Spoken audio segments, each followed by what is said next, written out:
અમદાવાદમાં એક પ્રાણવલ્લભ નામે વિપ્ર બહુ સારા હરિજન થયો હતો. તે એક મહારાજનું જ ભજન કર્યા કરીને જગત બધાને અસત્ય જાણતો હતો. તે એકવાર ગોદાવરીની જાત્રાએ ગયો ને ત્યાં તેને ટૂટિયાનો રોગ થયો. તેથી તે દેહ મેલી ગયો.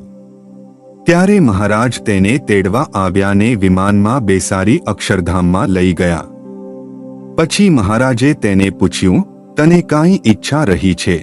ત્યારે તે કહે, મને બીજું તો કાંઈ નથી, પણ એક ઈચ્છા રહી છે કે બધા માણસો મરકીના રોગથી મરે છે તેમ હું પણ મર્યો એમ જગત કહેશે, માટે ભગવાનના ધામમાં ગયો છું એમ કહી આવું. ત્યારે મહારાજ કહે, ભલે જા પાછો દેહમાં ને કહી આ.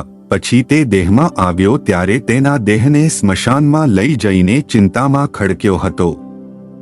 તે હલ્યો તે જોઈને સહુ આશ્ચર્ય પામ્યા ને તેને ચિતામાંથી બેઠો કરીને પૂછ્યું, હે ભાઈ, તું તો મરી ગયો હતો ને?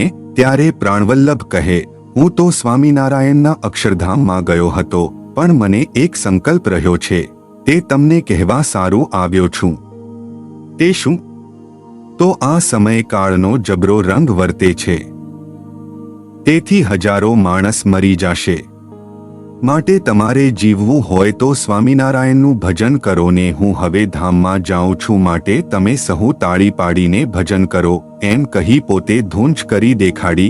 પછી સર્વે માણસો તાળી પાડીને ભજન કરવા લાગ્યા. ત્યારે પ્રાણવલ્લભ શીખ માગીને જેમ કોઈ માણસ ગામ જાય તેમ શીખ માગીને ભગવાનના ધામમાં ગયો. તે જોઈને લાખો માણસ આશ્ચર્ય પામ્યા.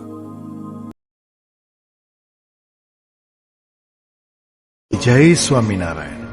આ ચેનલનો મુખ્ય ઉદ્દેશ્ય ધર્મનો પ્રસાર કરવાનો છે તથા ભગવાન સ્વામિનારાયણની અલૌકિક લીલા અને સારા વિચારો લોકો સુધી પહોંચાડવાનો છે, જે જીવનમાં શાંતિ અને સુખ તરફ દોરી જાય છે. આ ચેનલ પરથી જે પણ ધનરાશિ પ્રાપ્ત થશે તેમનો ઉપયોગ સમાજ સેવા, ગૌસેવા તેમજ લોક ઉપયોગી કાર્યોમાં થશે. ચેનલ સહજાનંદ ગાથા સબસ્ક્રાઇબ કરો, વિડિયો લાઇક કરો અને હા, તમારા મિત્રો સાથે શેર કરો.